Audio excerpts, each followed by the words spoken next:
Netflix confirming Culinary Class Wars Season 3 was expected, especially after the global response to the first two seasons. But what is far more interesting than the renewal itself is the direction the show has chosen to take at a moment when it could have very easily repeated a winning formula. Instead of continuing with individual chef battles, Season 3 shifts the competition toward team-based restaurant matchups, a decision that may look like a simple format tweak on the surface, but in reality alters the very question the show is asking. This season is no longer interested in isolating talent. It is interested in exposing systems. By structuring the competition around teams of 4 chefs from the same restaurant, Culinary Class Wars moves closer to how professional kitchens actually function, where success is rarely the result of a single person's brilliance and far more often the outcome of coordination, hierarchy, communication, and shared pressure. What makes this shift particularly interesting is that the show has already hinted at these tensions in Seasons 1 and 2, most visibly during the team-based rounds, where complications almost always emerged precisely because chefs were working together for the first time. In those moments, Black Spoon chefs often struggled with limited leadership experience in high-pressure group settings, while White Spoon chefs, accustomed to being decision-makers in their own kitchens, frequently appeared uncomfortable taking direction from fellow competitors rather than issuing it. The friction was never about skill, it was about role reversal.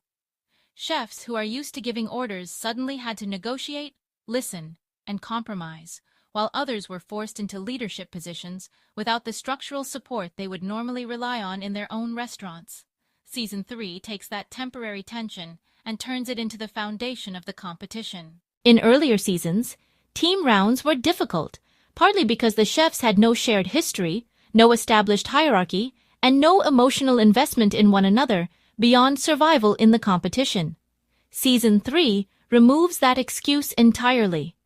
Now, teams are composed of chefs who already work together, which means existing power dynamics, unspoken resentments, and habitual leadership patterns will surface under competitive pressure rather than being softened by unfamiliarity. Responsibility is no longer individual, and that changes the emotional weight of every decision. A mistake does not just risk elimination, but reflects back on an entire kitchen and the relationships within it. Strong personalities that once dominated solo formats may find themselves constrained because authority without collaboration becomes a liability, while quieter, system-oriented leadership styles suddenly gain visibility. From a production standpoint, this format is harder to control. Team dynamics rooted in real working relationships are complex and often subtle, which means fewer clean narratives, fewer simplified hero versus villain arcs, and less opportunity to engineer dramatic clarity through editing.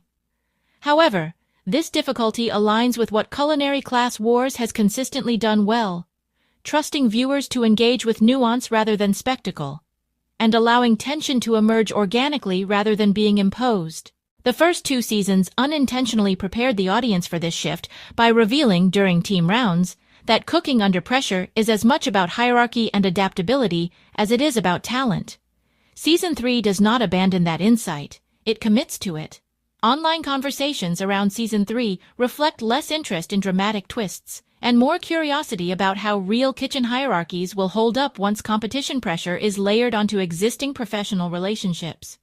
Viewers are questioning whether experienced chefs can relinquish control, whether less established chefs can step into leadership roles, and whether collaboration can survive when reputations are collectively at stake. Culinary Class Wars has reached a point where repeating itself would have been safer than evolving, yet Season 3 chooses the more demanding path by shifting attention away from individual brilliance and toward collective responsibility. If this season succeeds, it will not be because it amplifies drama, but because it extends a tension the show has already revealed in fragments, the difficulty of working together when ego, experience, and pressure collide. And in doing so, it may finally present the most honest version of professional cooking the series has offered so far, not as a showcase of individual talent, but as a test of whether a kitchen, as a system, can hold.